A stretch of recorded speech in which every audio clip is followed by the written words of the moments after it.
It's a huge factor for your own perception of reality, meeting a different being.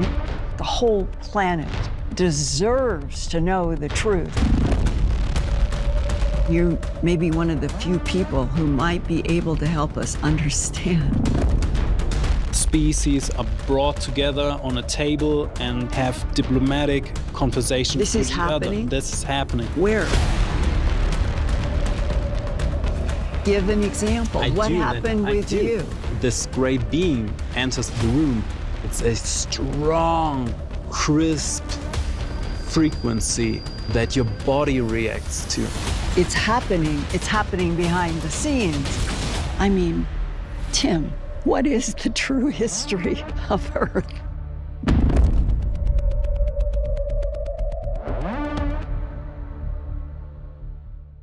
I would like to share some more excerpts from now deceased Apollo 14 astronaut Edgar Mitchell. In 1964, he received his doctorate in science from MIT with a focus on aeronautics and astronautics. Apollo 14 launched from Earth on January 31st, 1971, with astronauts Edgar Mitchell, Alan Shepard, and Commander Stuart Roosa.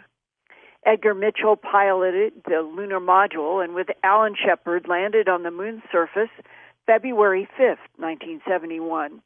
The two astronauts spent 33 hours collecting 100 pounds of lunar samples.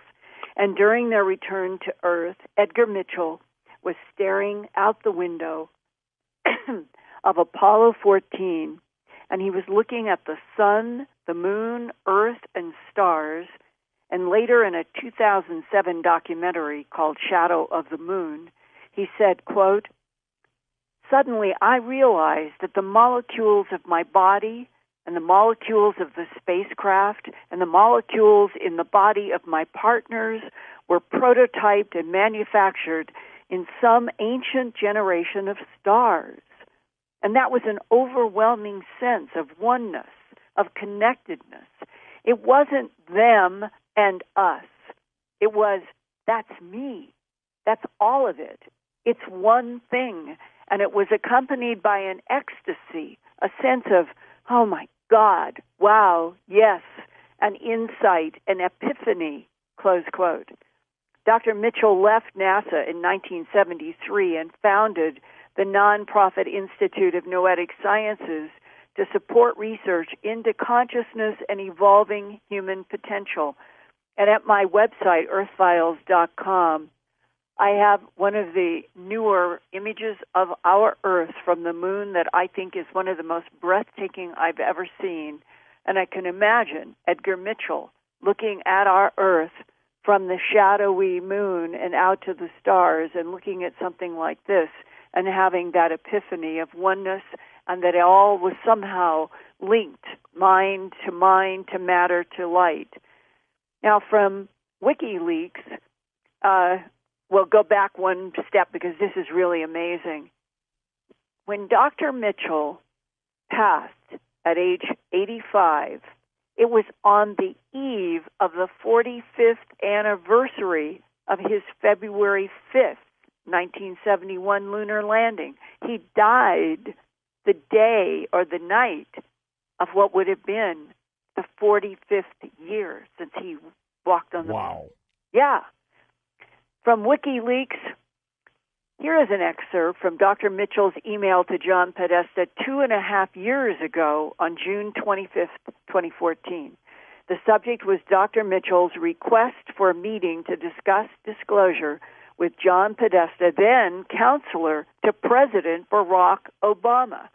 And here it is. Dear John Podesta, as we move into the last half of 2014, the need for extraterrestrial disclosure intensifies. Thank you for your kind consideration and response to my email.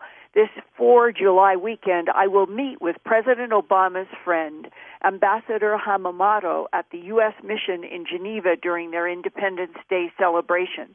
While in Geneva, I will also speak at the UN and the European Space Agency regarding why we must move forward with disclosure and specific programs such as manned moon missions, since some scientists and others are calling for moon colonization due to what they perceive is happening on Earth. John, with this email, I am requesting a conversation with you and President Obama regarding the next steps in extraterrestrial disclosure for the benefit of our country and our planet, close quote. 1 year later, on July 10th, 2015, astronaut Mitchell emailed again about a Skype meeting to John Podesta, and he wanted it with President Obama, quote, to discuss disclosure and the difference between our contiguous universe, nonviolent, obedient ETI, and the celestials of this universe, close quote. My interview with Grant Cameron picks up now with a seeming contradiction.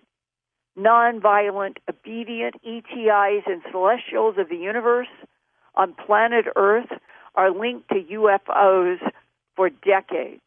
Here now back to Grant of presidentialufo.com in Winnipeg, Canada. You have also been exposed, like I and others, in our investigations to what people inside the government, behind the matrix, have been alluding to for several decades, that there is a secret war. Humans have allies that are from somewhere else, but there are also enemies, unfriendlies from someplace else. And there is something going on concerning Earth that is a geopolitical territorial conflict. It is a war over who claims us, claims the Earth, claims this solar system, that there is some kind of secret war. Yeah, I don't agree with that. It's oneness. It's consciousness. You have two laws. It's either oneness, it's consciousness is the basis, which means it's all one, or you have the idea of separation, that it's separate and it's duality, it's good versus bad, us versus them, the Americans versus the Mexicans, and this kind of duality type thing. I don't think, if you look at the experiencers, Edgar Mitchell's survey of the experiencers, 54% are talked to about oneness and love. And you get this idea that almost none of them think it's evil. So I believe that they get here. And I go through how a craft is flown. I've got all these people on record of telling me how the craft is flown, how they were allowed to fly it. And it all comes down to this idea of consciousness being the basis of this thing. That's how they fly the craft. That's how they move around in time and space. Is you have to understand oneness, that there is no time, there is no space, there is no physical universe, that it's all consciousness. And it's like a dream thing, and they understand this, and we don't. We still think it's a physical 3D world with time and space. We're still living in the rules of Newtonian physics, and we believe that things are measurable and that time is a real thing, that space is a real thing. Even back in Einstein days, he was saying that these things are probably going to be illusions. My personal opinion is that we've got a lot of the basic stuff wrong, that when you get into quantum physics, that all this kind of stuff really starts to be questionable as to what is reality and how does reality actually work. A lot of papers are beginning to surface in science about the question, could this universe be someone else's computer simulation? Yeah, that's the same idea, exactly the same idea, except they're changing it as a computer simulation. And if you look at the channelers or the consciousness people, they'll say it's all like a dream. It's not a real 3D solid thing that we think it is. And I always reference people to go and look at the work that was done at Stanford University on lucid dreaming. And it's first established in 1975 at Stanford that you could actually be awake in a dream, and the people that come out of those dreams will tell you that it was more real than the real world, more real than reality. And so if that's a dream, and that's where you start to really question whether we really know what's going on. People will say, well, okay, even some of the aliens will say, we weren't abducted, but they come in the dreams. And the alien will say, we come to you in your dreams because now you're in our world. And that's what I think they are. They're in this sort of lucid dream type thing where they're able to come into the physical reality and then go back. Or you'd see the number one being reported by experiencers, according to the Edgar Mitchell survey, is not a gray, it's not an alien, it's a ball of light. And so the question is, if it's a ball of light that changes into an alien that a lot of people will describe, is it physical or is it a ball of light? And they are able to move from this sort of a lucid dream type world into the physical world, back into their world, and we just think that all that world is illusionary and that we live in the real world, which is not the way it is, that they're in the real world and we're in the illusion. But why would another dimension bother with humans on planet Earth in this small arm of the Milky Way galaxy? Because once you get into that world, it's like a person who has a psychedelic experience or somebody who has the nirvana experience of meditation, or Edgar Mitchell's experience when he's coming back, and he had this experience where he realized he was one with the universe, that we're all one. And so once you realize that it's all one, then you're into the help mode. When you're in the separation mode, when you think everything is separate, we're individual, then it's rape, pillage, and steal, whatever you can get. Whoever's got the most toys when they die wins. That's the world we live in now, is this separation world where it's me versus you, and if I don't steal your stuff, you're going to steal my stuff, and we kill all the bad people, and there's bad people, and we're the good people. We're always the good people. But in a oneness universe where we realize we're all leaves on the same tree, then you have this idea where you're there to help, that you're there to grow, that's what evolution, what reincarnation is about, is becoming better and better and better, and it comes into this world of helping people rather than the idea of being separate from everybody else and wanting to gather up physical things. Well, Grant, controlled remote viewer Lynn Buchanan, who worked for the Defense Intelligence Agency at Fort Meade, Maryland in 1986 to 1989, told me one of his remote viewing tasks was to remote view friendly and unfriendly extraterrestrials in this universe. Lynn said that he and other remote viewers have reported that the universe is teeming with life. A lot of it is friendly and wants trade routes, but there are real unfriendlies, and they like to exterminate and control and have territory, and our planet is a reflection of those differences. One of Edgar Mitchell's emails to John Podesta said that the ETIs in the contiguous universe are not going to allow violence on Earth. But that seems contradicted by the fact that humans are in a century in which we have had non-stop violence on Earth, and the biggest arguments are over religious issues. No, it's not true. If the truth were your and Edgar Mitchell's perspective that the universe is one and entangled, and everything is fine, why wouldn't the United States government and England and others have told the entire world about the presence of other intelligences that are entangled in one and everything is fine long ago? Because they're still living in a world of separation. It's run by the U.S. military. That it isn't all just one agenda and it isn't just one ETI. That there are ETIs that may want us to evolve and are trying to hurry our evolution because they know that there are bad guys and that we are vulnerable as long as we are being kept in the dark about what is in this universe. It's not a direct thing where they land on the White House lawn like an invasion and tell us how to live our lives. It's definitely not what's going on. It's a very, very complex phenomena, and Tom DeLonge is saying his people are telling him that, and I would agree with that it's much more complex than people think it is. And George, we're now back full circle to Tom DeLonge's discussions with his advisors about the ancient so-called gods of Earth actually being extraterrestrials that have warred with each other here through the solar system, through the Milky Way galaxy and beyond.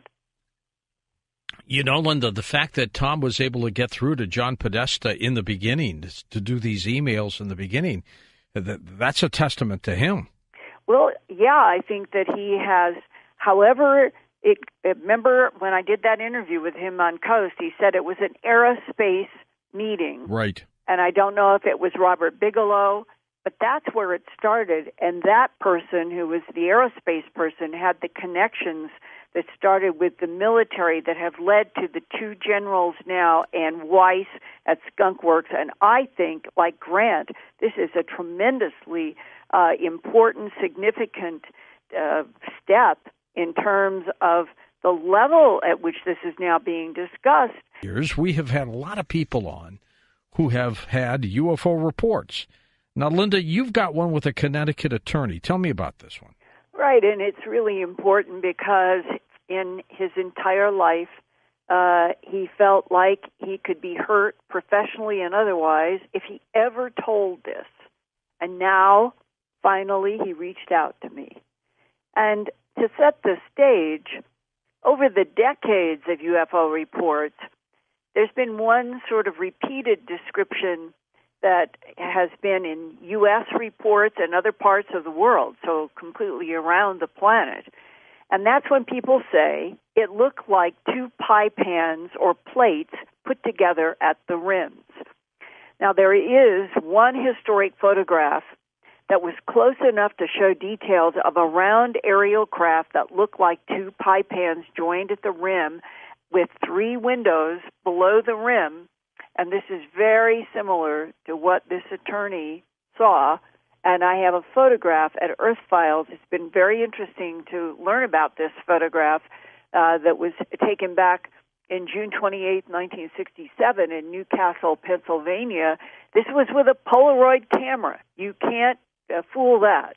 And this was a father taking a photograph of his son, and in comes this thing close.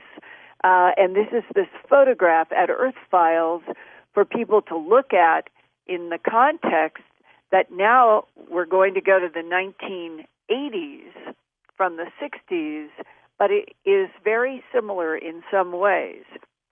And in this trying to describe what was seen that many years ago, it left that man who took this photo and the attorney we're going to be introduced to convinced that this is something from someplace else in the universe. Now, the name of the attorney, and it's not often that I am able to give professionals full, real name with their enthusiasm, and that his name is William H. Cashman from New Haven, Connecticut. He was trying to describe to me recently about this encounter that he had some 40 years ago that left him convinced the aerial craft that he saw really close up from only about 30 feet away was from somewhere else in this universe.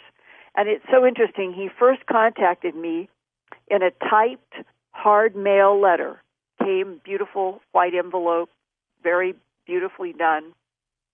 And he wrote, quote, "I never talked about it because I was a new attorney in town." This is back in the early 80s.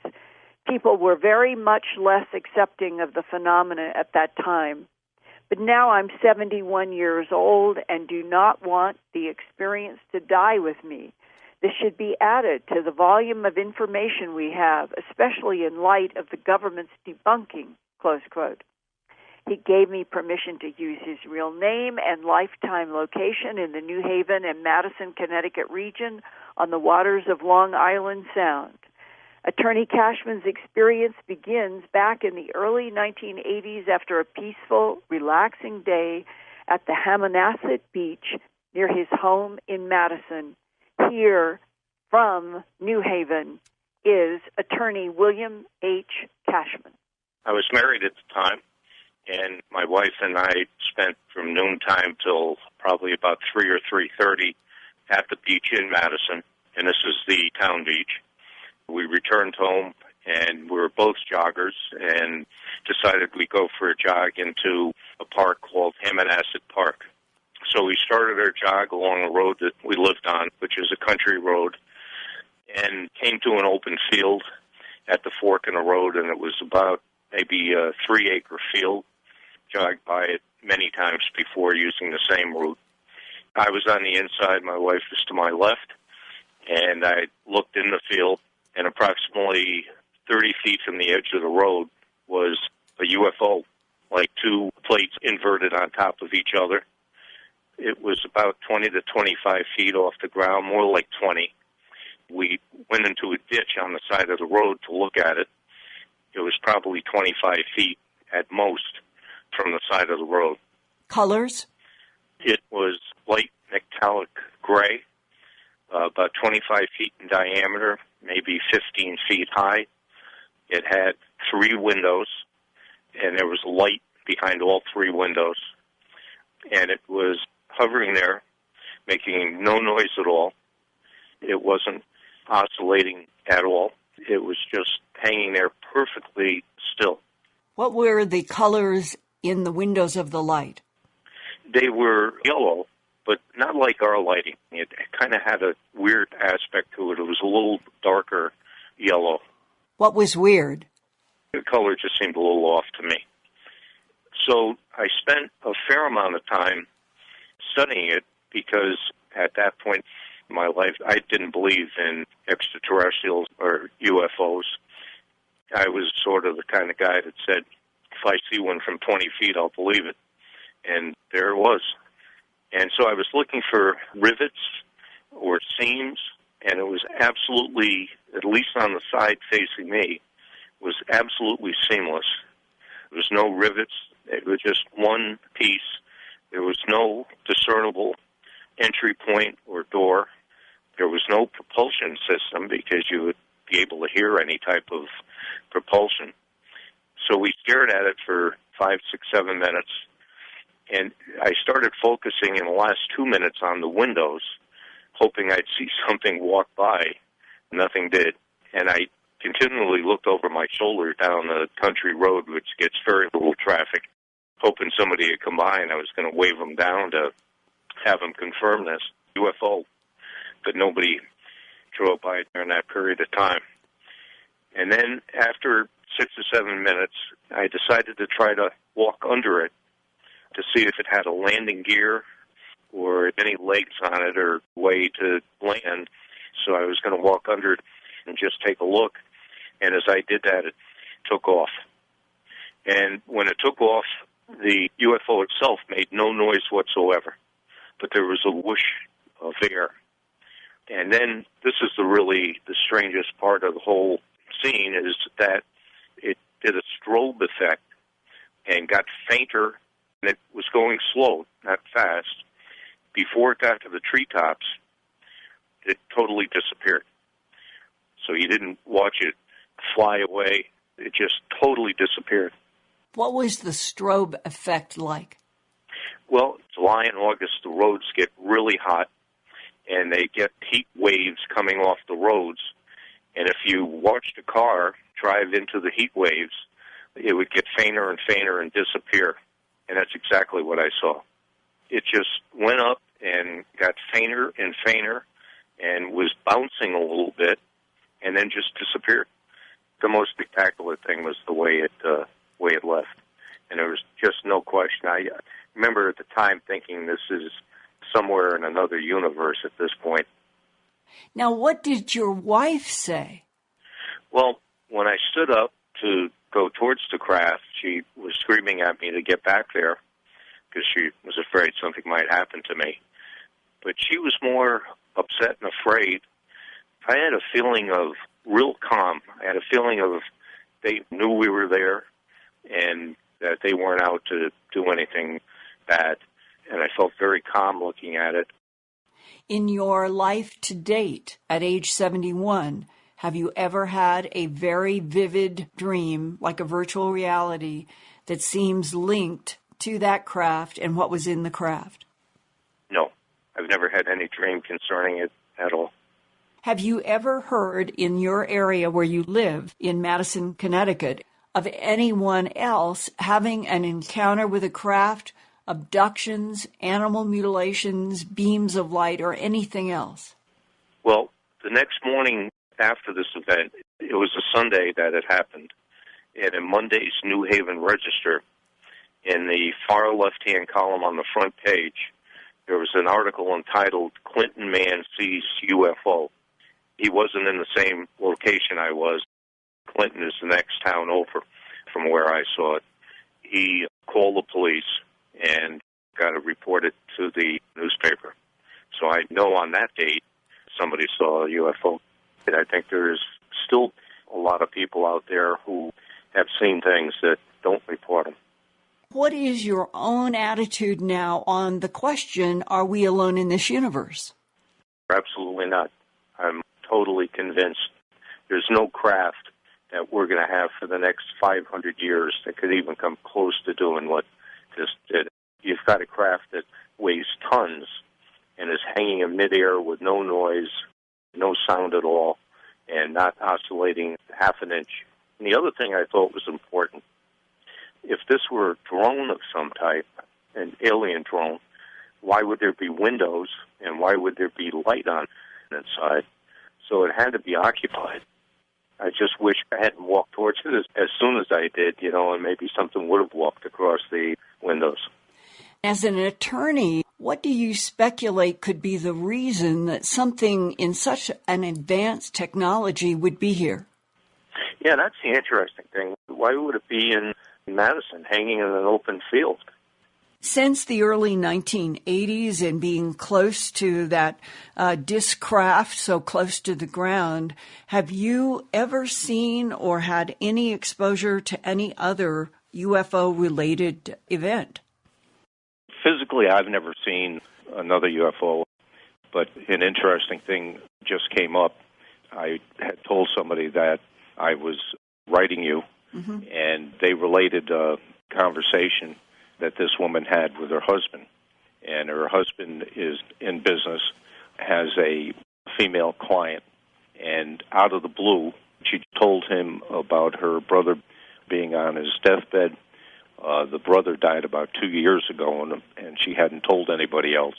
They'd always been kind of hazy about what he did for work. And on his deathbed, he told her, I'm with an arm of intelligence for the U.S. government that's in the business of trying to find out as much as we can about UFOs. And she then asked him, are there aliens? Are there UFOs? And he said, absolutely. I've seen them alive, and I've seen them dead. And her next question was, are they friendly? And he said, no way. So a man who worked for the United States government in intelligence died in 2014, and on his deathbed, talking to his sister, he tells for the first time in their life that he has worked inside of intelligence on UFOs and ETs. He has seen them alive and dead, and when his sister asks him, are they friendly, he says, no way. That's correct. Everything is accurate in what you just said. Did you get the impression that he explained to her any more details beyond those words, no way? That's all that was related to me, and apparently that's all he said. I was sort of surprised when he said that the aliens weren't friendly, because they could come from more than one place, too. People that I've talked to over the years who are whistleblowers in various categories, military and government. We are dealing with different types, with different agendas, but the bigger picture is that this universe is teeming with life. And the big mystery is, how has it been kept from the surface life of Earth, humanity, so well for so long? The governments, they've done a very good job of debunking sightings, not just our government. Really good job at debunking. Yeah, and what is your own bottom line today as we speak in October 2016 about how you feel concerning the future and the truth coming out that we're not alone in the universe? Well, I think it's fascinating. I wish I were 15, because maybe I'd see the end result at some point, but being 71, I'm probably not going to see that. And they're unearthing these planets in what they call the Goldilocks zone now that could have life on them. So I think it's absolutely amazing from a personal standpoint. I was not religious, and I felt like heaven was something that didn't exist. And after seeing what the craft I saw did, I think anything's possible. Well, Linda, this is another amazing story. How do you come up with these? Well, a lot of people are seeking me out. If you were in my office on a 24-hour cycle and you got the number of emails and hard mail, lots of people send through hard mail because they don't trust computers and they don't trust phones. And I just keep looking for what seems to me to be honest and genuine efforts to understand something that has happened to people. And in this case, I think it's so important, as he and I discussed as a sidebar, that when you think back in the early 80s when this occurred, and here in Connecticut, between New Haven and Madison, there were 2 different sightings within the same 24 hours, and yet he to protect his profession, he decided that he wouldn't talk about this for his whole life. And he didn't until he sent me this formal letter, and then we did this interview. But I would like to place this whole issue of the deathbed testimony, which I think is absolutely correct and right and happened, and the words are being repeated to us. No way are they friendly, at least in terms of what this man had to deal with. A trusted research colleague that I had known since the early 1980s called me in May of 1994, and this was right after my second book, Glimpses of Other Realities, Volume 1, Facts and Eyewitnesses, was first published. And the caller was Ray Boucher. He has a doctorate in theology. He is a devout Christian. He is a pastor in Lincoln, Nebraska, and he has investigated the UFO phenomena for decades.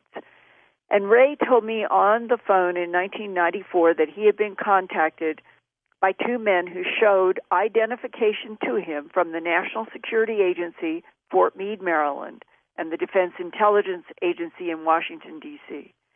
The 2 agents wanted to talk with Ray about his research into eschatology. That's a branch of theology, and it's concerned with death, judgment, heaven, hell, the end of the world as we know it. And the 2 men also wanted to read my book, Glimpses, Volume 1, and I mailed a copy to give to Ray, to give to them, which he did.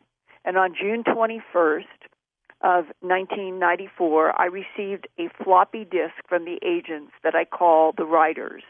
And their 3-page letter to me included this, quote, "The non-human entities, or NHEs, being dealt with in our psi weapons development and who are apparently allowing themselves to be used for a time are neither benevolent nor neutral.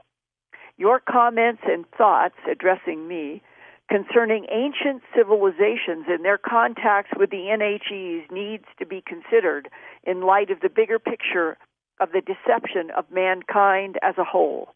It is only logical that given their non-human, other-dimensional nature, the NHEs would be able to foresee the need to establish a foundational base, the facts of which could be slightly twisted or distorted by the fog of antiquity and forgotten cultural distinctives, to seemingly establish themselves as the bringers of all good things to humanity.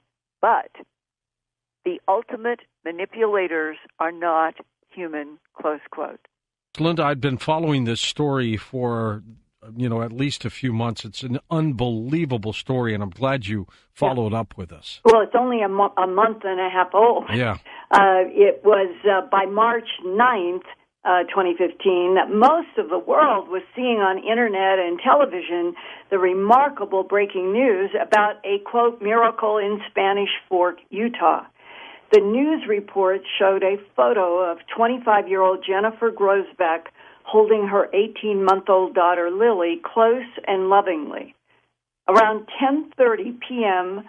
Mountain Time on Friday night, March 6, 2015, Jennifer was heading north on Main Street near Arrowhead Trail in Spanish Fork, Utah, with her beloved daughter, Lily, strapped in her child carrier in the back seat. It's not clear exactly what happened, But sadly, police found in Jennifer Grossbeck's purse some marijuana, an unused packaged syringe, and bottle of tramadol, a painkiller. Whatever happened, Jennifer drove over a cement barrier down several feet into the river, Tragic. landing upside down in the water, and I have a photograph from the Spanish Fork Police Department in my earthfiles.com report tonight, and you can see for yourself this car was upside down, and a good deal of the car is underwater. And the photograph shows that. Really was a sad story, too. You know, you brought tears to my eyes, Linda. It is. It, absolutely. Everybody, I think, was just glued to the TV about this. And in this situation, when you look at this photograph, you know that it is assumed that the mother driving the car died instantly. The temperature that night was in the low 20 degrees Fahrenheit, and the water was a frigid 40 degrees Fahrenheit. The car was not visible from the roadway and was not discovered until 14 hours later when a fisherman found it at 12:24 p.m. Saturday, March 7th, and called the police. 4 Spanish Fork, Utah police officers and 3 firefighters responded. Those night temperatures in 20 degrees Fahrenheit range, they knew if anybody was in there, they might have succumbed to the temperatures. The first 4 officers en route learned that an observer could see an arm hanging from a car window. And when the officers got into the 40 degree Fahrenheit frigid river water, they all 4, at the same time, quote, heard a distinct female voice from the car saying, "Help me, help us." That is when the officers replied out loud. You could hear it on one of their lapel cameras. "We're trying to help you. We're trying our best to get you out." Spanish Fork Police Officer Tyler Beddoes said the female voice was, quote, "clear as day," close quote. They all heard it. That mysterious female voice increased the policeman's adrenaline, and they were able to pull this heavy waterlogged car at least up onto its side. And that's when they found the mother dead at the wheel and the 18-month-old baby girl still miraculously alive, but barely, in her infant car seat. All 7 emergency responders had to be hospitalized themselves and treated for hypothermia after being in that cold river water. So how did this baby girl survive? They found her a few inches in her face from the water. She had been there for 14 hours, and part of her body was in the cold 40 degree Fahrenheit water when they got to her. Did her mother reach out from another dimension after the moment of her death to save her baby in this matter world? The March 7th to 8th, 2015 weekend that the Utah Miracle News broke, I was talking with some investigators of near-death experiences, and one NDE experiencer told me about the, quote, reappearance phenomenon of loved ones seemingly in full flesh and able to communicate to survivors in the earth plane. Ironically, one clear example that was given occurred during a March 31st, 1997 Easter break celebration of resurrection in northbound on I-15 from Salt Lake City towards Bountiful, Utah. Then 33-year-old Jeffrey Olson was driving his family home after the Easter holiday. His wife of 10 years, Tamara, was asleep in the front passenger seat. Their 7-year-old son, Spencer, and 14-month-old infant son, Griffin, were in the back seat. Suddenly, the car was rolling over and over and over at 75 miles an hour straight down that busy I-15 freeway. Here now is Jeffrey Olson from Farmington, Utah, to describe what he remembers at that moment. The most disturbing part is I feel I may have dozed off at the wheel. for that brief moment and swerved to the right and then overcorrected to the left, and the car began to roll down the road, propelled by the concrete at 75 miles per hour. The accident report estimated we probably rolled at least 6, maybe 8 times. What is your memory? I remember swerving. I remember going into the roll. I blacked out for most of the roll. When the car became still, I became more aware, not blacked out.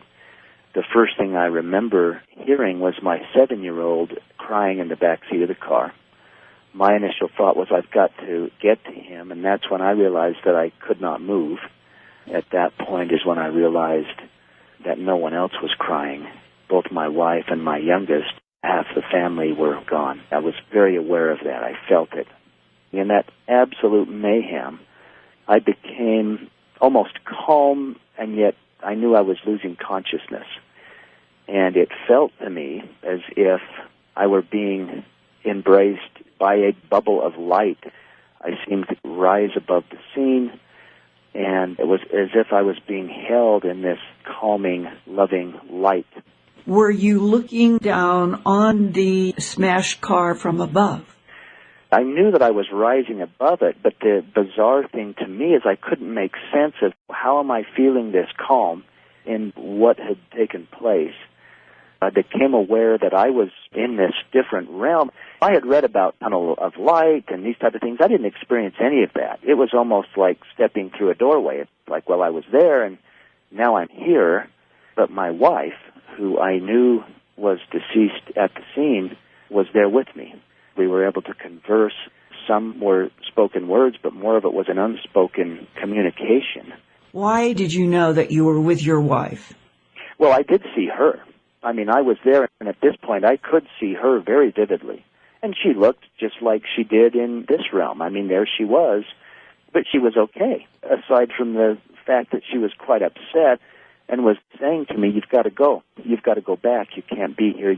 She was upset, but we were conversing and communicating, but it was beyond verbal communication. It was almost like a nonverbal, intense knowing.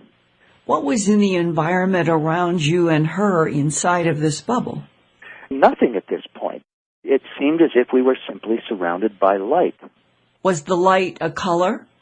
A white light, could have been gold in hue, but it was more the feeling than the look at it. It felt as if we were being held in comfort and love in spite of this horrific automobile accident.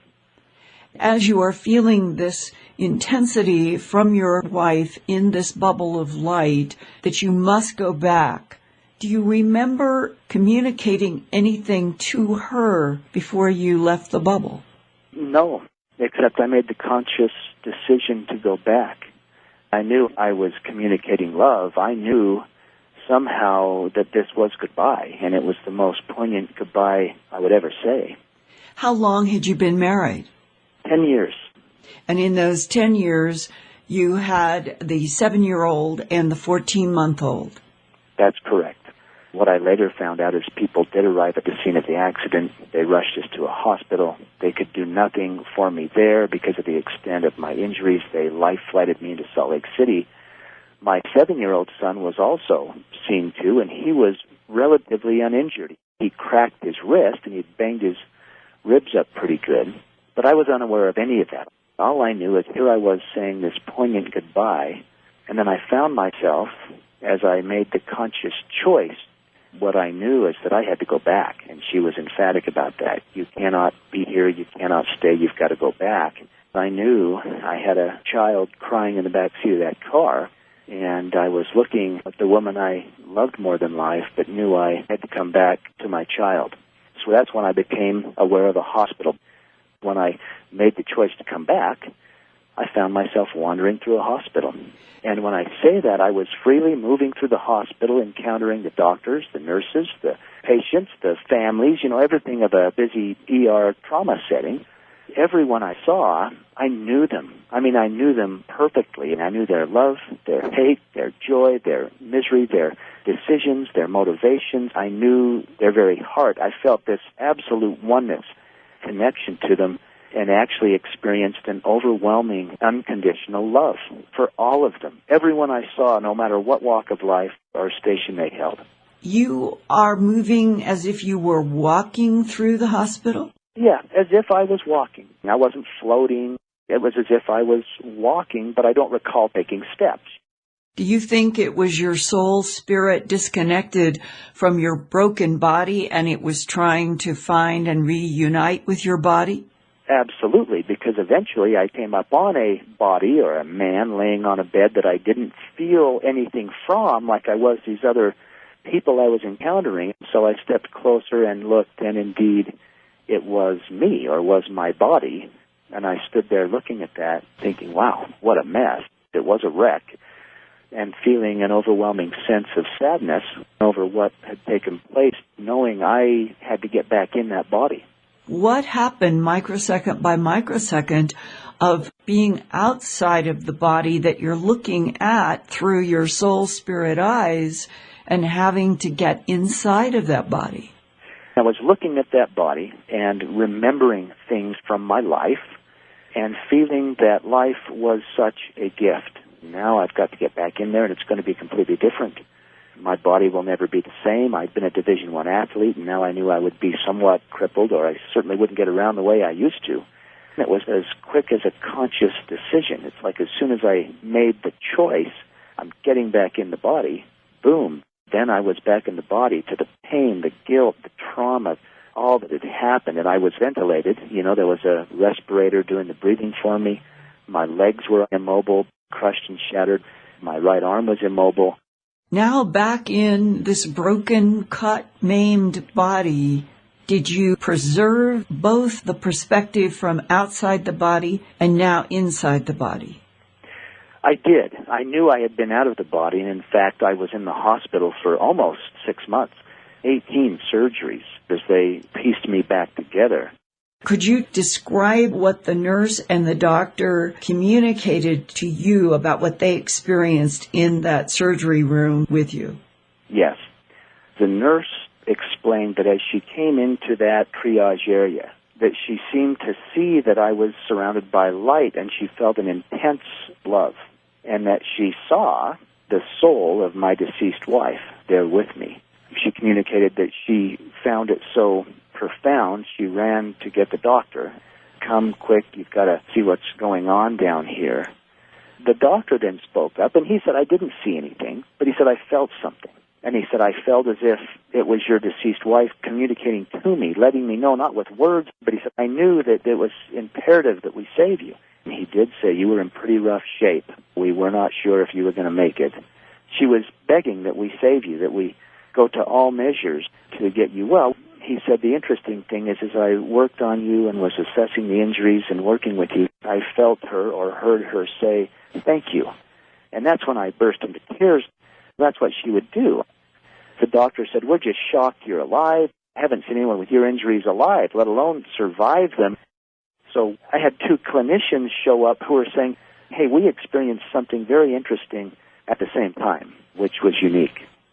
What do you think happens at the moment of death?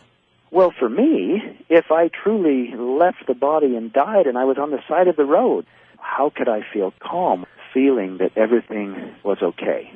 And yet if that's the point that my soul left my body, I would say my experience is that it's okay, that it's calming, that it's a return, and the feeling I got is home. I had been there. It was welcoming. I was home.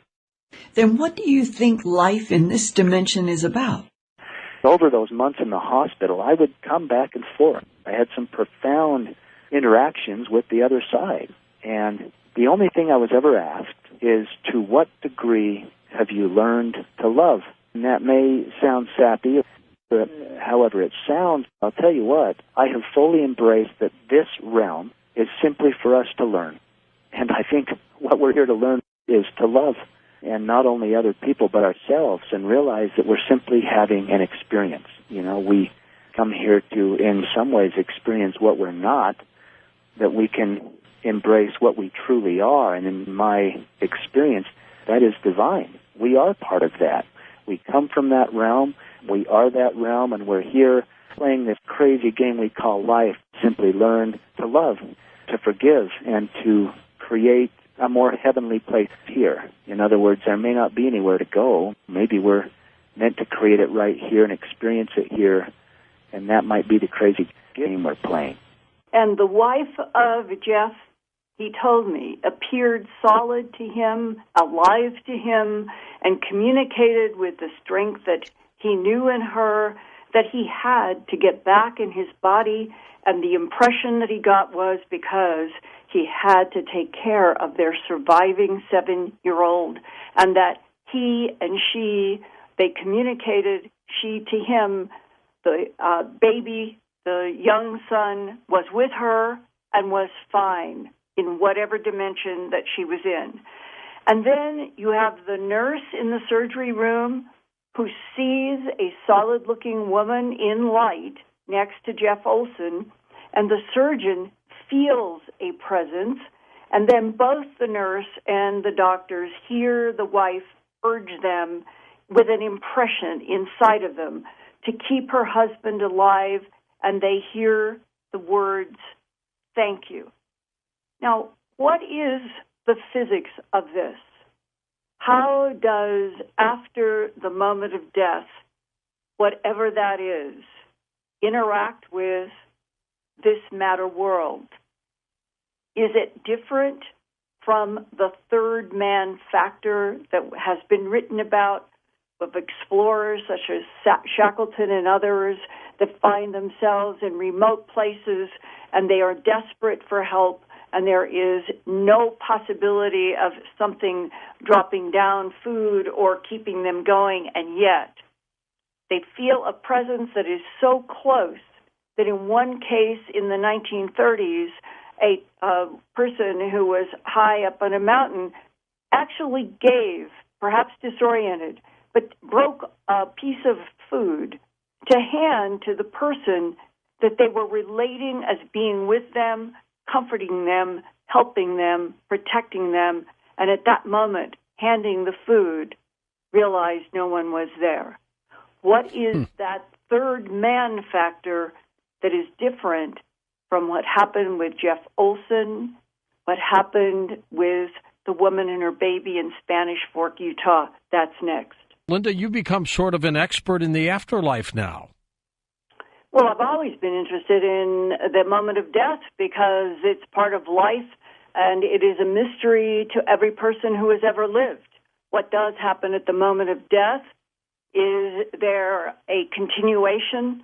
Is reincarnation real? The cycling of the soul spirit in and out of containers endlessly through eternity? Is that part of the machinery of the divine field? Is that the big cosmos that we are not always aware of in a literal sense here? And before the break, I was raising that question of what is the difference between the flesh-looking, communicating people, the influence on the baby, perhaps from the mother in another dimension who kept the baby alive, and a concept that has been around for quite a while called the third man. It came from that great poet, T.S. Eliot, writing about the 1916 expedition to Antarctica by explorer Ernest Shackleton. And he and others were close to death, but miraculously they managed to survive, and a few weeks after their nearly fatal adventure in that very cold land, Shackleton and two of his colleagues finally talked publicly, and they reported an uncanny, what they called an experience during their trek. They said it was a feeling that, quote, often there were 4, not 3 men on this journey. The fourth that accompanied us had the silent presence of a real person, someone that was walking with them by their side as far as the whaling station that they finally made it to that kept them alive, but no further after that. And Shackleton was so affected by this experience, he would say little about it, but he considered it something which kept him alive. And when Eliot, reading about what had happened to Shackleton and these men, and when they made these public statements about this unseen presence, it was T.S. Eliot who wrote this one paragraph in his famous Wasteland, quote, "Who is the third who walks always beside you? When I count, there are only you and I together. But when I look ahead up the white road, there is always another one walking beside you. Who is that?" And there is an author, John Geiger. He is the author of 2 books related to all of these questions. One is called The Third Man, and the other one that he has done is called The Angel Effect. And I talked with him recently about all of this and what was it in his own life as an adventurer and working with the National Geographic office in Canada, what was it that provoked him to go into and write about the third man and the angel effect? So here now from Canada is John Geiger. I was involved in an expedition to a place called Marble Island, which is a very desolate outcrop in Hudson Bay. Temperatures extreme cold, and during a period where all of us got soaked, I found myself unable to get dry and to warm up, and it was very cold. And it's a one-man tent, and I became, I think, hypothermic. I was shivering sort of rhythmically, and I found myself in a situation where, oddly, I felt I detached, a part of me detached from myself. I remember I had the experience of looking down in the tent at myself, shaking, detachment and separation, and then oddly found that comforting. And, after that experience, when I came out of the Arctic, I began to explore this whole idea of the psychological impact of exploration on individuals. They're very specific examples of people who are in life and death struggles where this presence, or angel, call it what you will, actually gives specific advice, takes someone by the hand and directs them. I would say 90 or 95% of the cases I've looked at, it's highly unusual for a person to actually see something. There are examples of it, but generally speaking, you sense the presence. It's there, and it's there in a way that there's no doubt that there is an entity with you, but it's not something you see. Can you describe the most powerful third man that you have written about in your book? One of them involved the 9/11 attacks, where Ron DeFrancesco, who was working in the South Tower of the World Trade Center, found himself above the impact point in the South Tower after the plane collided with that building, and found himself trapped above with many other people. He initially attempted to go down the stairwell and try to get out, but found flames and other people coming up saying it's impossible. We can't get out. It's blocked. There's fire. We have to go up. And they went up on a number of flights of stairs higher in the building, but the stairwell was filled with smoke. And at some point, Ron felt that there was no escaping by going up. And he turned around and went back down towards where the debris and the fire was. And he found some people unconscious there, slumped on the landing. And he realized at that point, he felt that he would not be able to escape the situation. He was being overcome by the smoke. And then he had a sense of a powerful being. Someone else joined him there on that landing. He was urged to get up. He said that he mentally heard it get up, and he was led down further into the fire. During this period, again, he felt helped, encouraged, directed, and instructed to enter into the fire and fight his way through the debris, which he did. And he eventually came out on the other side of this, and the lights were on, and he was able to get below this damage and was able to get out just as the South Tower began to collapse. He would feel very strongly that it was an angel that had intervened on his behalf. For you, what is an angel?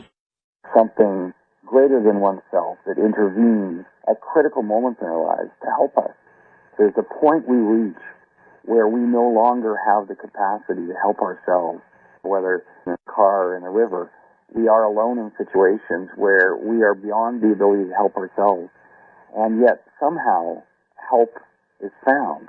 Like there's a hand that reaches down at that moment. That's certainly a very powerful thought, to think that we are never truly alone, that we all potentially have the capacity to reach out and to be touched in this way by something. I can't explain the spiritual aspects of this. It may well yet be proven medically or through neurological research that this is a brain function that is perhaps some evolutionary development to help us in these situations. But Eben Alexander, the neurosurgeon who wrote the book Proof of Heaven, he was technically, medically dead in his brain when he had these extraordinary experiences that he wrote about in Proof of Heaven. That's right. So I certainly think that there are different theories. It may well be shown at some point that there is an organic basis to these experiences, but at the moment, the evidence is all pointing towards something greater than that, something that we can't really grasp. In the angelic realm of another dimension. That's right. You know, I've often wondered if we are not understanding really what happens at the moment of death. I mean, the concept of the soul separating from the body is very ancient, and you yourself had the outer body when you were in the tent, wet and shivering, and you could see your body looking down from above, and you felt comfort from that. Yes. And what I thought about the recent Spanish Forks, Utah trauma, that sometimes at the moment of death, maybe there is a conscious separation of the body container and the soul spirit. And what could be more compelling to a dying mother than keeping her 18-month-old baby girl alive?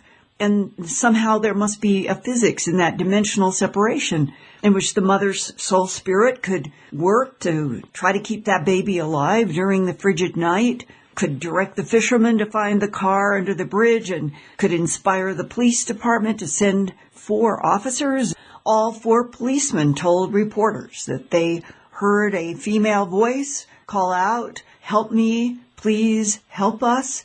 And the officer said it was that pleading female voice that gave them adrenaline to move in the cold water to the car. And there, the mother is dead at the wheel. The little baby girl in the back is nearly dead, strapped in her car seat. And she was even in cold water then. Maybe it's as if the mother in the soul spirit dimension was responsible for all of those ingredients coming together over 14 hours, including calling out for help from an after-death dimension. And all 4 policemen heard an audible female voice. That is certainly a possibility. What I do know is that there's a case called the Tucson Nun where a woman was in a terrible car accident and was very seriously injured. She was alone in the car, but she felt while she was trapped in the wreckage, and she was trapped, rescue workers had to use the jaws of life to physically cut her out of the vehicle. But she felt the entire time that she was in the wreckage of her car that someone else had sat down next to her in the passenger seat and had held her hand and had spoken to her and told her to calm down, to breathe slowly. She said that this, to her, was a real tangible person, someone in authority who knew exactly what to do in order to survive. That presence stayed with her for half an hour until she was finally removed from the wreckage. And she said that without that encouragement, without the advice to slow her breathing and to calm herself, that she would have likely died.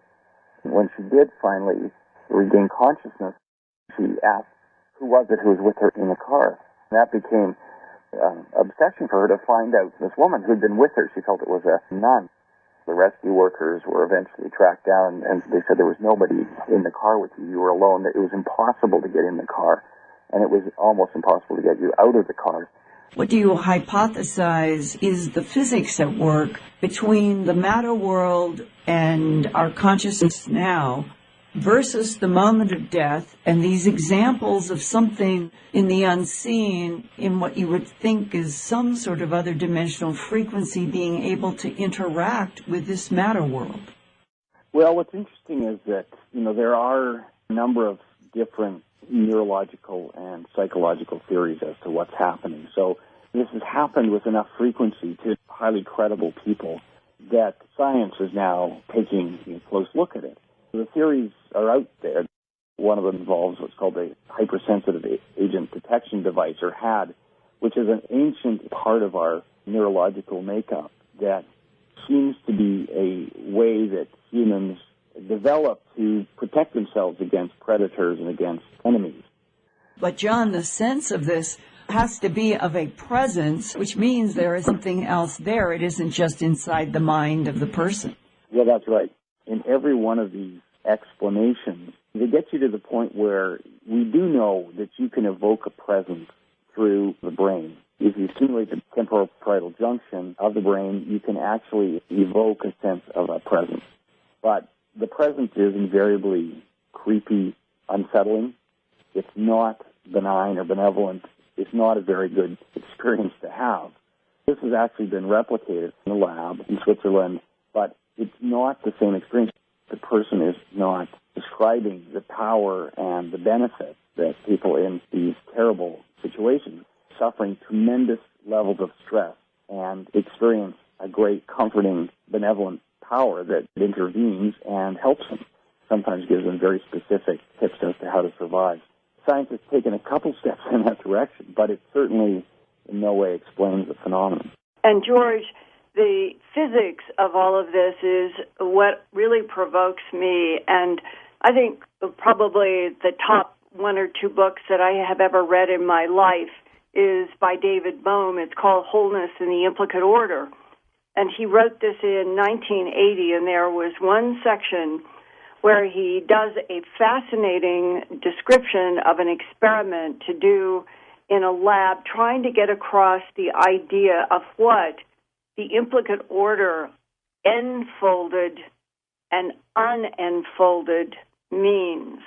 And he said, if you take two glass cylinders, one smaller than the other, and place the smaller inside the larger and fill the space between with glycerin, which is a colorless, thick, kind of viscous fluid, and then introduce a drop of ink into the glycerin and revolve the outer cylinder.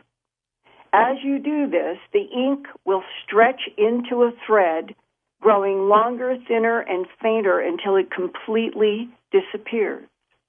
The ink is now enfolded into the glycerin. You can no longer see it, but you know it is there. But where is it? It is no longer in any single position. It is spread out nowhere and everywhere. In extensive research here and abroad, there is much evidence to suggest that everything that exists today or ever did exist is similarly enfolded in an invisible medium. We become aware of things only when they are unenfolded out of the invisible medium into our reality. Now, if you reverse the direction of the cylinders, the thread of ink begins to reappear, much as if a film of the enfolding process were being run backwards. One could enfold any number of ink droplets into the medium, and by turning the cylinder backward very rapidly, they would suddenly appear as out of nowhere.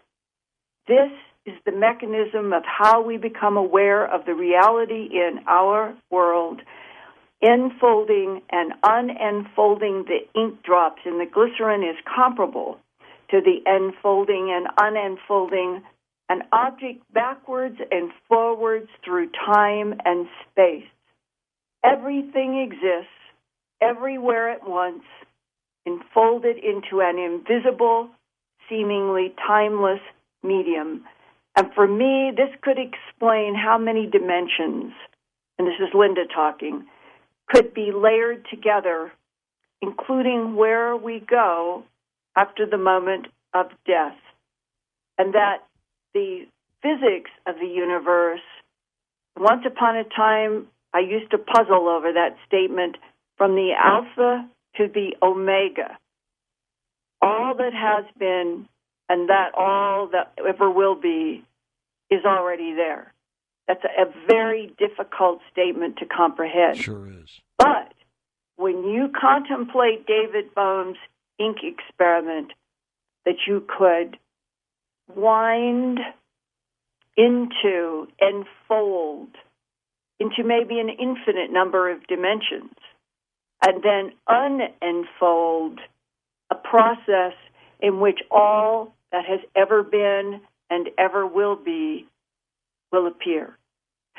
Somehow, I think this is getting closer to what might be the dynamic and the machinery between this reality in this matter world and another reality in another dimensional world that is related to what the soul does in the matter containers during life and then evolves into yet other different dimensions after the container is gone, but that the soul continues to recycle and grow and learn, maybe forever.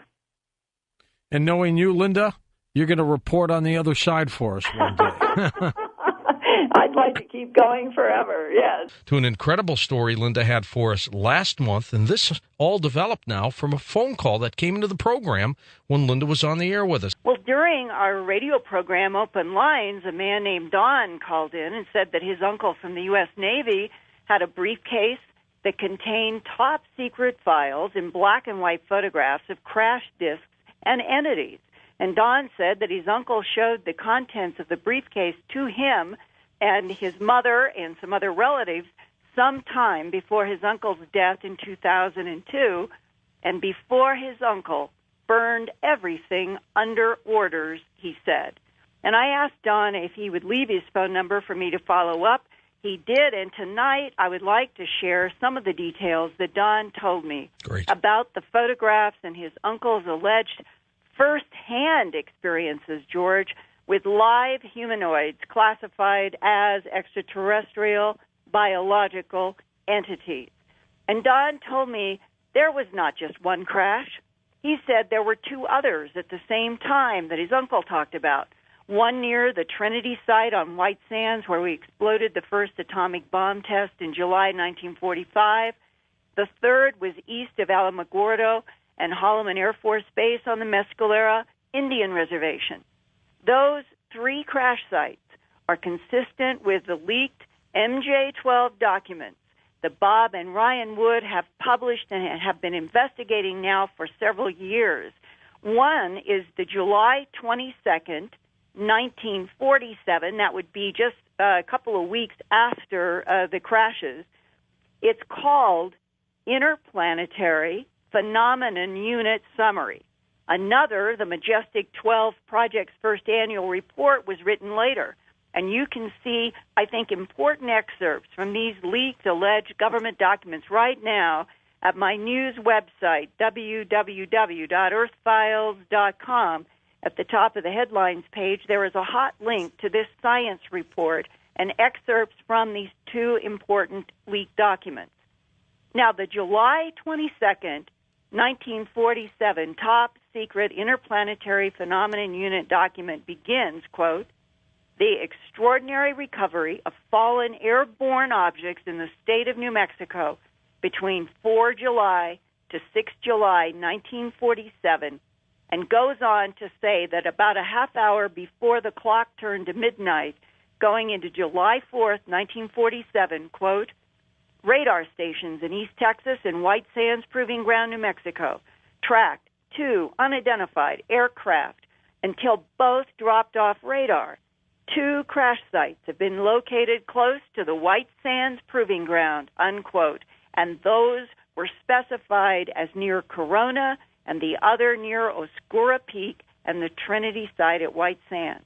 And later, in the Majestic 12 First Annual Report, they had learned more, and they talk about a third crash site listed as 30 miles east of Alamogordo on the Mescalero Indian Reservation when, the same time, between July 4th and July 6th, 1947, and according to these leaked government documents, bodies were found at both the Corona and the Trinity site locations, and Don told me his uncle showed him black and white photographs of all three crash sites, and near Corona He said there was a photograph of a disc embedded at an angle in a hillside and two entities standing up alive next to it.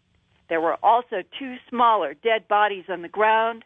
One had an arm and leg cut off, and the other had a slice across its belly. Don assumed this happened from the crash impact. We are going to hear him describe what he saw in his uncle's briefcase in just a moment. But first, I would like you to hear the voice message that Don left on my telephone a couple of days after our January 31st phone interview, and after I had tried several times to reach him again with follow-up questions. Here now is Don.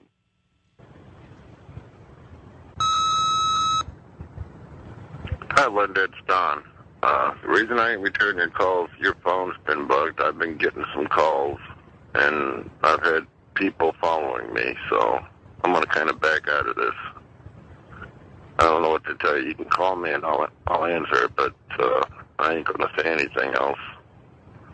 You know, this is just getting a little bit too scary because I just had a feeling I shouldn't have opened up, but I figured it was a dead source, but it still ain't dead.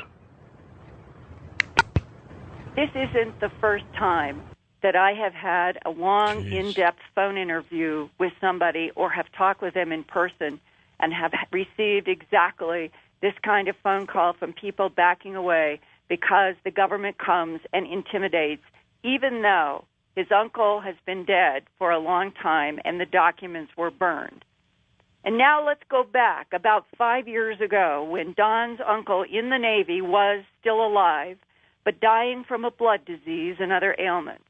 Don says that the briefcase was old, cracked leather from which his uncle took out file folders, documents, and black and white photographs of those July 1947 crashes in New Mexico. Two brief clarifications. Don said there were no ears on the beings, only tiny slits on the sides of their head, but he will use the word ears. And he says his uncle referred to beyond our galaxy from where they came, and thinks that means outside our Milky Way galaxy, not just beyond our solar system, but he is not sure. And now he begins with describing what was stamped on the back of a photograph of a disc embedded at an angle in a hill near Corona from July 1947. On the back it said, property of the United States Navy, top secret. The property of the Navy? Yeah. Did you ever see the letters MAJIC, magic, stamped on any of it? It was across the top of the folder. It was in solid black in big, bold letters, black and white photos. You saw these photos with your own eyes, right? Yeah. Well, the first one would have been a craft on the side of the hill at an angle. Two bodies were on the outside and two were standing upright. The two dead were, one I remember was just looked like he was split open, like somebody just took a knife and just laid him open. The other one was missing a leg and an arm. Skin from black and white, you really can't tell. The estimated height would be somewhere between 3 to 4 feet. Egg-shaped head, long arms, short legs, long pointy fingers. Mouths were round. It wasn't like our mouth. It was more like an oval shape. Do you mean oval up and down or oval going sideways? Sideways. Okay, so you were not looking at just a thin line. Right. Was it especially dark compared to their skin? About the same color as their eyes. Black and white photo, because their eyes were like at a slanted angle with a darkness to them. And they took it down to like a little point where it goes toward your ears. The points went toward the ears, not toward the nose? The points went toward the ear.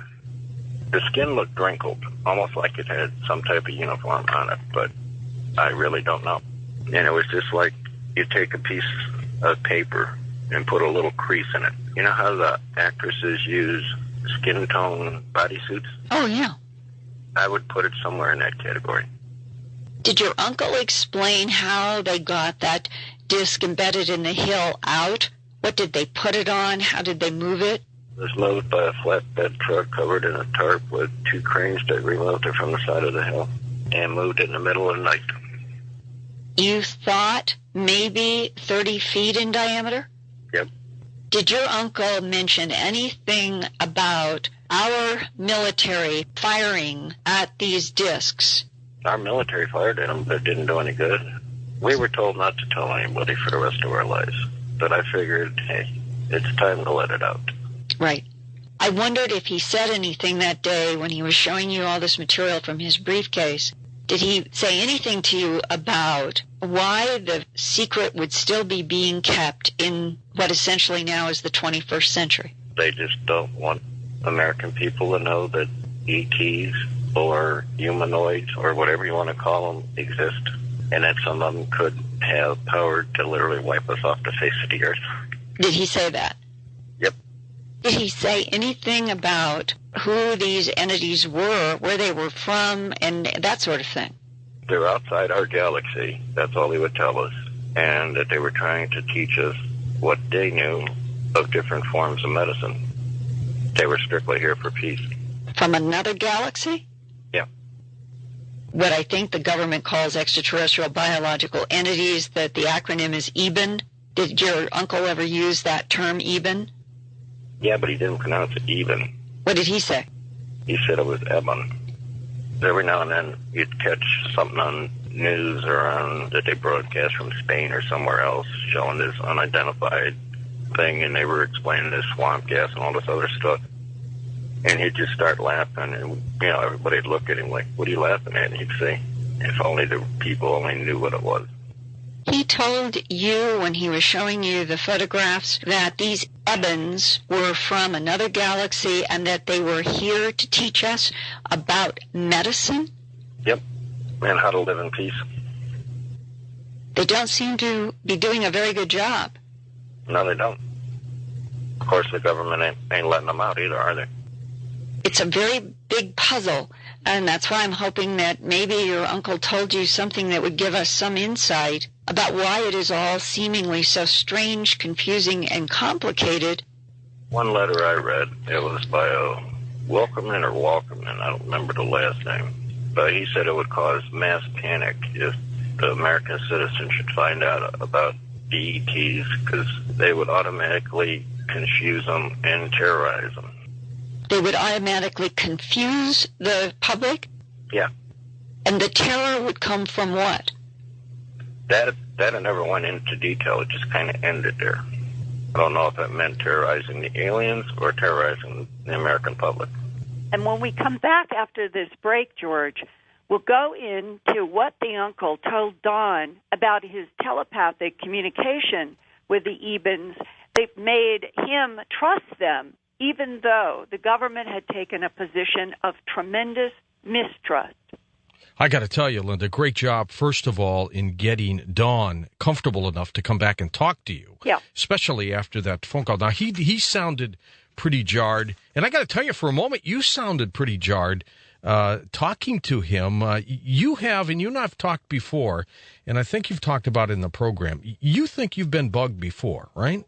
Oh, my phone, wherever I've been, Denver, Boston, wherever, I've had people who have the electronic equipment, and my phone has been bugged so persistently since I did A Strange Harvest back in from 1980 on, and I've tried not to be paranoid about it, and I've said on the phone several times, if the government doesn't know what I know, then we're all in trouble. We'll protect you, Linda. You know that.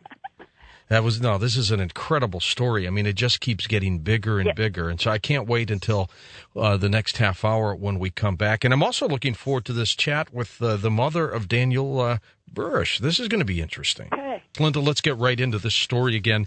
Then you and I will have some moments to chat before next hour, okay? Right. And I'm hoping there might be some other Dons out there listening tonight on this Coast program, or people who might have some information that relates to what I'm reporting. And my email address is earthfiles@earthfiles.com.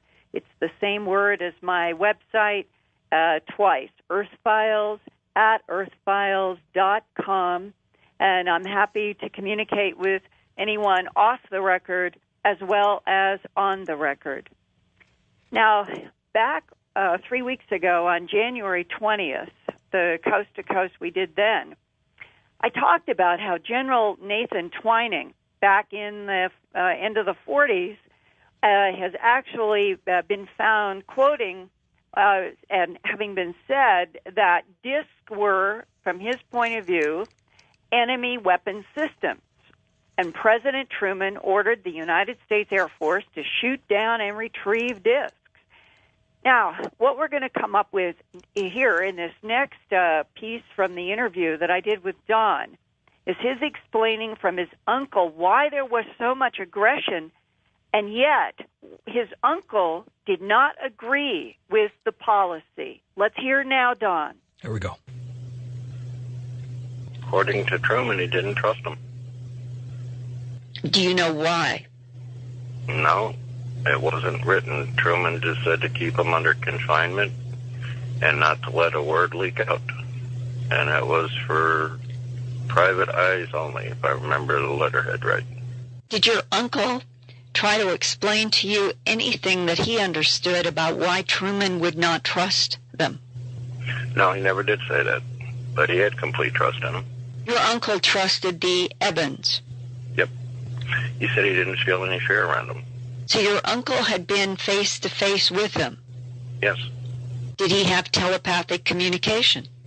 Like a trance state he fell into when he was standing next to him, and that it was just like a thought pattern. He could tell what they were thinking, and they read everything he was thinking, yet it sounded like they were talking back and forth.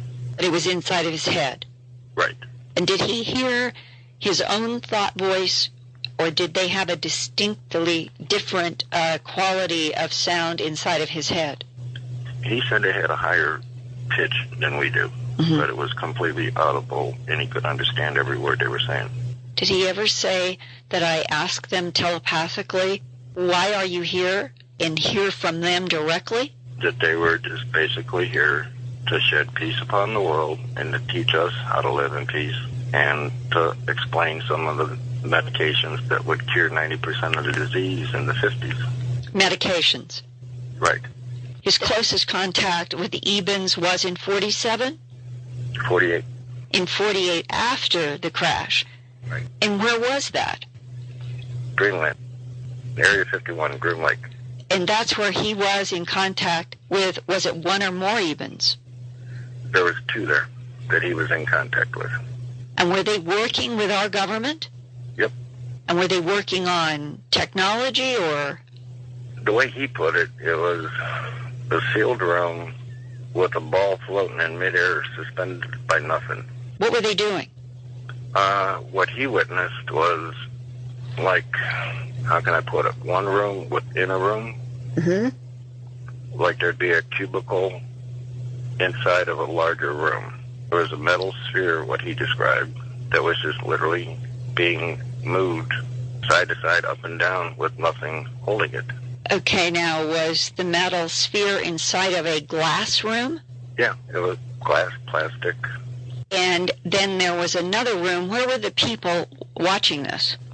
In the exterior room. It would be like taking a cake and putting a small cake pan over top of it, a clear one, and then taking a larger one and putting it over top of the smaller one, like a confinement area. Mm-hmm. And your uncle was in that outer room? Right. And where were the two Ebens that he was working with? One was sitting next to him. The other one was sitting next to some high-ranking bird colonel. What were the Ebens trying to demonstrate for your uncle and the bird colonel? Defying gravity. Were they doing it with their mind or something else? Just with their mind. There was nothing else in there. Okay, so the Ebens were trying to show that they could lift these metal spheres with their mind. Right. And according to what my uncle said, they weighed anywhere from 100 to 200 pounds. So it was nothing like, it was like for them lifting a piece of paper. Did your uncle understand why the Ebens were demonstrating that for our government and military? Well, from what he theorized and what he could pick up, they were showing him the power of mind versus matter. So I don't know if the craft flies like that or what. Yeah, did he say anything about them having hand-imprinted panels and a band around their heads that they used to fly the craft with their mind? There was a hand-imprinted panel on two sides of the craft, one in the back and one in the front. Mm-hmm. So I don't know if that was for a pilot and a co-pilot, but he never mentioned nothing about a band. About what? About a band around their head. But from your discussion with him and his explaining doing this work at Area 51, you understood that these beings probably flew the craft with their minds? Mm-hmm. From the impression he gave me, yeah. And that those hand-imprinted panels had something to do with being able to control the craft with their mind? Right. Like horizontal, vertically, could have something to do with speed. I have no idea what they're powered by, and neither did he. So we're assuming it's all mind over matter. Well, why would they have come from another galaxy all the way to here? Nuclear bomb explosion in, 1941? We exploded the first atomic device at Trinity Site at White Sands in July of 1945. Okay. That's the only thing he would say. It had something to do with the first bomb we blew off. We were getting too powerful for our little tiny planet. It would be like a Star Trek film where a parent body would be watching over its child. Mm-hmm. That's the way he kind of described it. So did he ever suggest that human beings might have been made by these Ebens? He thought about it, but he couldn't prove it. Well, when you say he thought about it, what did he say to you specifically? Specifically, he says we're all probably from outer space and don't know it. That we humans are? Yeah. And that there might be a relationship between what he called the Ebens, and I've heard Ebens, the ones that were in the crashes at Roswell, and humanity. Right. Why, if they are so advanced, if they can control craft with their mind, if they can mentally lift up heavy metallic balls inside of a glass room at Area 51, why would their craft have ever crashed in New Mexico or anywhere else on the planet? Up to his dying day, he couldn't even figure out why there was such a tight lid on it. But he did make one comment that didn't make any sense. He says, the government will never know, and some of them are actually ours. And I have no idea what that means. Somebody was watching him till the day he died. But he didn't say if it was intel or just somebody, the president assigned to watch over him, or the Navy assigned to watch over him, or who assigned to watch over him, because he didn't know. Why then do you think that he pulled out that old briefcase with the files of the photographs from Roswell, the top secret documents, one even labeled magic? Why did he do that? Just to get rid of it, because he said that was his orders to destroy anything if he ever thought he was going to die. And he found out he was going to die within 2 years. And he decided to show you all. Yep, because we kept bugging him. And then he burned it. Yep, and that was the end of it. But why would he have been allowed to keep all of this material in a briefcase in the first place? That I don't know.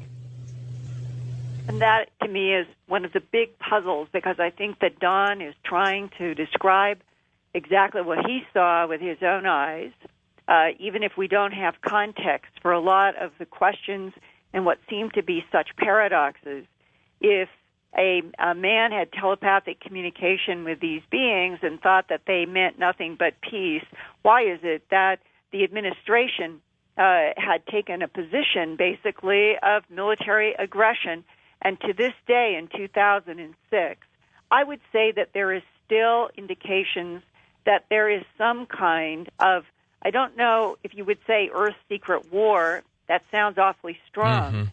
But let's put it this way, a stance of not trusting, and that the human side of things from a government point of view seems to be one of, we better get ready and have weapons in space and be able to deal with whatever might be coming.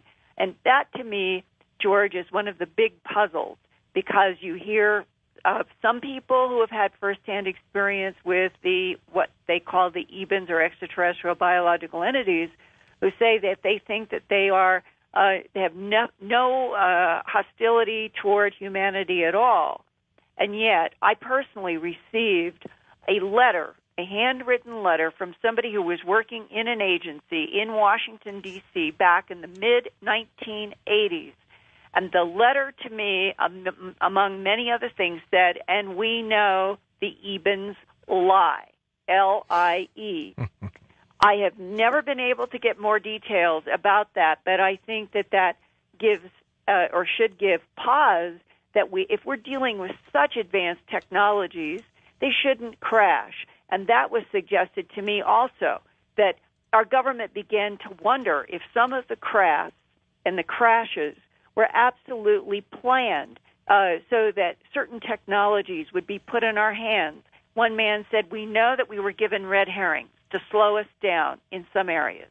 Maybe we were slowed down from some development, maybe we were speeded up by others, but it means that we really are in a, what do you want to call it?" He said, like watching the EBIN demonstrating that they could lift those 100, 200-pound balls just with their minds inside. Well, in a funny, strange way, if you think of humanity as the surface life on Earth, and that there are advanced intelligences who might even be responsible for seeding life here, who watch and monitor, they may not be the only ones, but there may be something that actually has our best interests at heart and have tried to slow down our military aggression. Linda, let's talk a little bit about Don and his authenticity, your beliefs in his authenticity. You know, pretty compelling phone call.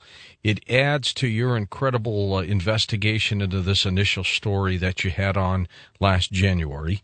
So here he comes along. He hears you on Coast to Coast. He makes his phone call. You do your follow-up. He's afraid to talk. You're able to convince him to talk. He tells us an incredible story. What's your gut tell you about this guy? Well, it's in talking with him, now it's been probably a total of 2 hours over different phone calls. It's some of the details that he had. For example, I knew privately and from some of the leaked documents a place that you haven't heard about publicly, I can guarantee you, that humanoid bodies alive. Everybody says everything must have gone to Wright-Patterson. You hear that more than anything. Right. Don, without me, because I'm not downloading any information from him. I am the reporter asking the question. Right. He said that his uncle had documents about where some of the live beings and where some of the dead beings and where some of the craft went. And one of the pieces that he remembered was to Peterson Air Force Base, which is our Space Command, and NORAD.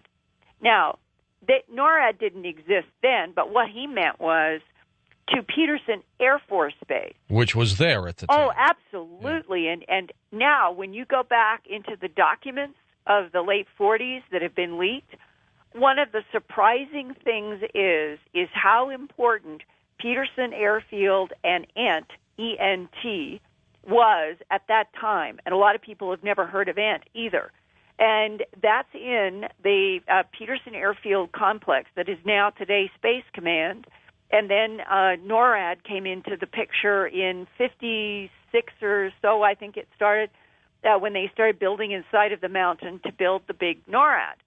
The fact that our government in 47 to 48 would have gotten bodies, live or dead, to that part of the country makes a great deal of sense when you know the historic context of Wright-Patterson, Area 51, Peterson Airfield, and some other places. And there's details like that are not commonly out in the literature. Don is not pretending at all to be an expert. Were you able to shoot any holes through anything that he said, or did he say anything that would make you suspect? Well, I'm talking with somebody who's remembering in the drama of his uncle showing him material from a briefcase and trying to remember as best he can details. There are, I would say, not only with Don, but with other people, timelines are the most difficult thing. You will find people who they've got an idea in their mind that what they're looking at might be an X date, and it might be before or after. And you will think most people will probably think that NORAD has been forever. Everything has beginnings and ends. So you have to look at the fact that today in 2006, if somebody refers to an area of the country as being a location for something, and they know it now, was it in 47 or 48? I really haven't found too many problems. In fact, the biggest question that I had for him immediately was, did your uncle really mean beyond this galaxy? Because I thought that when he said that he meant beyond this solar system. We talked about it, and he said, no, I remember my uncle saying galaxy. Well, you and I and everybody listening who has followed the research over the years knows that there has only been one so-called commonly referred to source, and that's Zeta Reticuli 1 and 2, a binary star system that's 37.5 light years from here. And Zeta Reticuli 1 and 2 may very well be involved in this whole story involved with Earth. But it is also possible that there is a source beyond this Milky Way galaxy. And what is intriguing to me, again, when you ask about Don is not pretending to be an expert. He's trying to tell me what he remembers from his uncle in that briefcase. He sounded pretty legitimate to me, Linda. And if his uncle really was talking beyond this galaxy, about 20 years ago, or 17, somewhere in there, I saw with my own eyes a typed document with an MJ hyphen number on it. I think it was MJ8. And it was about different types of extraterrestrial biological entities that our government was tracking coming in and out of this Earth. And one of the names said I think it said source origin Andromeda Galaxy. Now, that is a galaxy beyond the Milky Way. Now, how in the world we would ever know as humans on this Earth, how would we ever get a reality check on where there was a source beyond our solar system, let alone beyond the galaxy? I have no idea, except that we, as the uncle, as so many people who have had dealings with the entities, and I've talked with many other military people who are totally unwilling to go on the record about this, that the idea that we are dealing telepathically with telepathic communication and downloads is a part of the story. And if everybody gets the same data, that's one thing. If everybody gets a lot of different data, maybe that's related to the man who wrote me the letter in the mid-'80s and said, we know the Ebens lie. But why would there be lies? Why would there be manipulations? Why would there be military aggression in any way? And these are the questions that haunt me today. Linda, let's talk a little bit now, if you can. First of all, before we go to Dodie, tell us about Dan Burrish. There are a lot of new people that come to Coast, and they're saying, who is this person? So I'll let you explain that. Well, I was hoping I could kill two birds with one stone and actually start with his mother and come up chronologically so that we can see a kind of flow here. All right. Dodie Crane, as she's known to people, was born Doreen LaPierre Crane on July 28, 1939, which makes her 66 years old today. She married her husband, John Crane, 44 years ago on December 31st, 1961, and 3 years later, Danny B. Crane was born on February 2nd at St. Francis Hospital in Linwood, California. 22 years later, on December 24th, 1986, Danny B. Crane received a BA from the University of Nevada, Las Vegas, after spending a youth with great intense focus on microbiology. That I have established myself in talking with people and mentors who knew him during his young years and in high school. Then in 1988 to 1989, according to Doreen Crane, her son Danny, quote, received money from the United States Navy for work to get his Ph.D. in microbiology at State University of New York, Stony Brook, unquote. Dodie Crane said the Ph.D. diploma certificate arrived in the mail at the John and Doreen Crane home in Las Vegas on February 5th, 1990.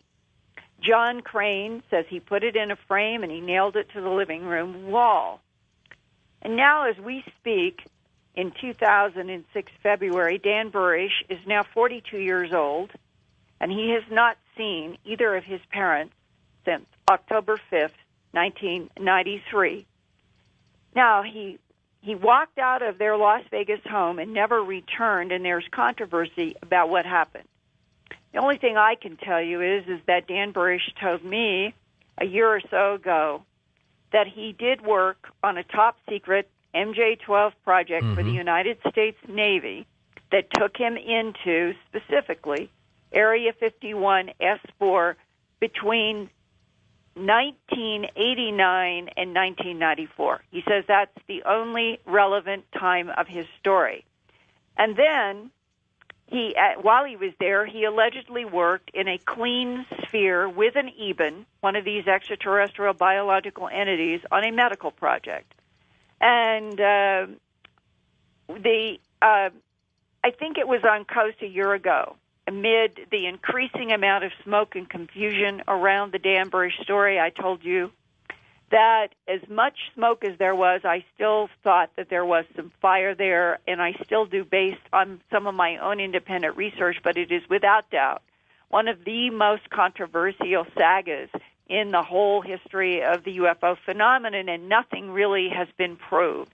And I wondered, George, if we could start out by introducing Doreen Crane and asking her what she thinks is the strongest evidence as his mother that she knows personally that convinces her that Dan worked for at least a period of time for the United States government. Sure thing. Doreen's with us now. Hi, Doreen. Hi. You can call me Dodie. Okay, Dodie. I'm going to let you and Linda chat for a while because she is indeed a better expert than I ever will be in this particular case, and I will just muddy it up. So go ahead, Linda. Okay. Hi, Dodie. Hi. How you doing? Well, you heard my question, and I really think that's what's really relevant.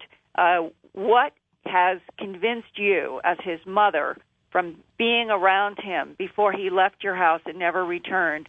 What specifically? The phone codes, the cars?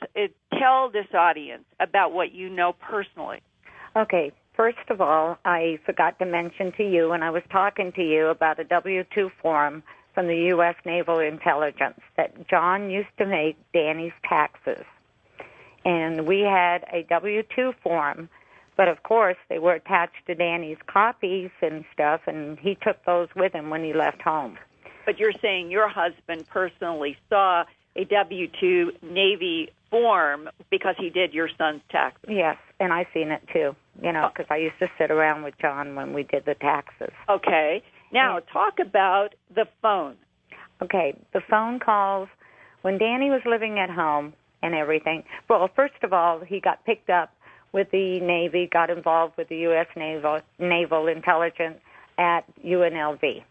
Then he came home one day and told us that he had signed a piece of paper that he was going to be helping the Naval Intelligence at Area 51.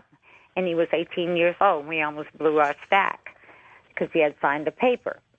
Secondly, after that, phone calls kept coming into our home, and they'd ask for Danny, and I would give them to Danny, and Danny would punch in a code, and then either he would call back or they would, at that time, tell him where to go, either at Nellis or at McCarran Airport. What is your firsthand knowledge about either helping him, driving him, or checking on cars? How do you know that he ever went to McCarran or Nellis?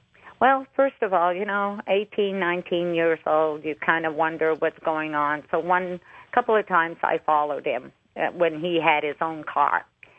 I was a little leery, like everybody else. You never know.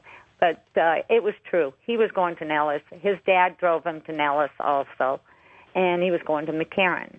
And one day he told me that if I would go by Hughes Airport near McCarran, that I would see him get on the Janus airline.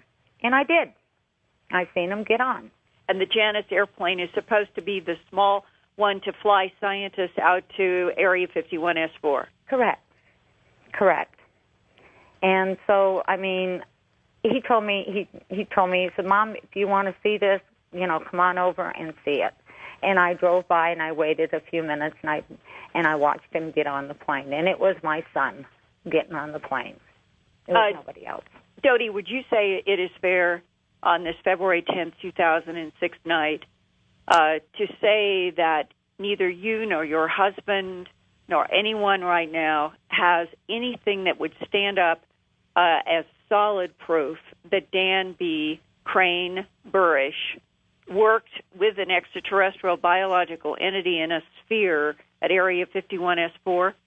Well, let me put it this way. I brought up my son not to lie, and he told his dad and I a couple of times that he had done just that. And I believed him because I believed what I seen with my own eyes and how he was being picked up. He got picked up by U.S. Naval and right in front of our home, and I believe him. Mm-hmm. But why then do you think that his life and this story seem to deteriorate into so much controversy that today it's very difficult for people to believe him when he may actually have been at the heart of a very, very important story concerning extraterrestrials? Because you got two liars that live with him. And that's his wife and Marcia. It's Deborah and Marcia. They're making up stories. They're putting out stories out there that are not true. They even got a story about me not being his mother. Yeah. And see, when it starts going in to personalities, mudslinging, that's when credibility goes down. And it is at a point where you have to wonder, why did it happen this way? And right now, going forward from here, I think that we are in a situation where Dan Burrish himself would have to be able to stand up with some kind of hard evidence not associated with anybody else in order to clear his name and his record. Would you agree? I agree with you. I agree with you 100%. Well, let's hope in the future, Doreen, that will happen, and that as George and I move into phone calls now, that we might get more information, not only on the material that I have presented about Area 51 going back, or in Nevada, to that, long ago, that maybe there is somebody listening who may have some information that might help us. Well, I got to tell you, I love my mother, and there's no way a woman would get me to stop seeing my mother. That's what makes this even stranger. It does, and it is. And when I asked Doreen if she had any idea where he was living, she said that she and her husband still do not know, and yet it's very clear that both the parents and Dan Burrish are at least in the state of Nevada, and he may very well be in the city of Las Vegas, and that means for more than a decade, the son and the parents have been in the same place physically without any connection. Now, here's a question for you, because you've looked at this for a number of years now. Do you believe the Dan Burrish story? Well, as I've always said, and I've always held to this, Dan Crane Burrish, the Dan Crane part, before he changed his name, that is the period that he stressed with me, was when he actually had firsthand experience, and that was 89 to 94. All of the rest of the murkiness of his life, the marriage, and all of that comes after that period. That's why I think this is so difficult. The name's changed. He gets involved with a very difficult social relationship with people who may not have his best interests at heart. And today we have this very murky world when Doreen Crane says he was a teenager from age 18 to 22, that he was doing something with the Navy. The problem is, could we get the Navy to confirm that? people certainly have tried. The SUNY diploma of his alleged PhD in microbiology from Stony Brook, Doreen Crane said he didn't go back there and spend full time as you would think of a student, but that he got a degree, that she and her husband saw it, hung it on the wall, and that the person who took it from the living room was Deborah Burrish. So you can see how confusing this is with all these pieces that indicate something very strange from his teenage years into his early 20s. And when you talk with Dan Burrish specifically face-to-face, he will talk to you about issues of microbiology that are quite fascinating. And we all need some kind of a better reality check, even on the microbiology. Well, his name's being bantered around over the last couple of weeks more than I've seen in years, and I don't know why. Do you? It could be for somebody's commercial purpose out there. There's a lot of subterranean commercial purposes around him, and that would be my first suspicion, that somebody is trying to do something commercially. Try to profit off him, you mean? Yeah, and that they wanted to have some kind of so-called more credible exposure before they unleash whatever it is they're doing commercially. Man, it's just a bizarre story. I mean, there are a lot of different stories, as you know, in ufology, and you follow them all, and some of them come true, some others don't. This is bizarre. I can't put my finger on it. Well, then, when you take the fact that we have hard documents that go back into the 40s, that go back with the MJ-12, we know that Area 51S4 has played an extremely important role. When you look at that Psalm 101 document that even Stanton Friedman has said he can't throw it out, it appears to be a training manual about how to retrieve disks and entities. And right in the page that lists where they took bodies, where they took craft, Area 51S4, Area 51S4, it is the dominant place. And then there's Peterson Airfield that we were talking about, Wright-Patterson, and there is a very strange acronym called OPNAC, BB3, I believe it is, and that's where the live ones supposedly went. I got to tell you, Linda, I mean, this stuff is strange. I just watched some video from NASA about an hour before the show started, and I got to tell you, the more I look at this, the more I'm convinced there's something going on, and that big government knows what's going on, and they just don't want to tell us. Absolutely, because once you start pulling one string, the whole huge ball yarn of string has to start coming out. And once it starts coming out, you think of every fundamentalist group on the planet, all over the planet, in every country. And yet, regardless of let the chips fall where they may, how can we continue to live and work on an entire planet that has been living such a gigantic lie? The Coast Mobile app is now available for download on iPhones and Android devices. You can become an insider directly through this app. This is a great option for our international listeners, and new users will also receive a free 2-week trial.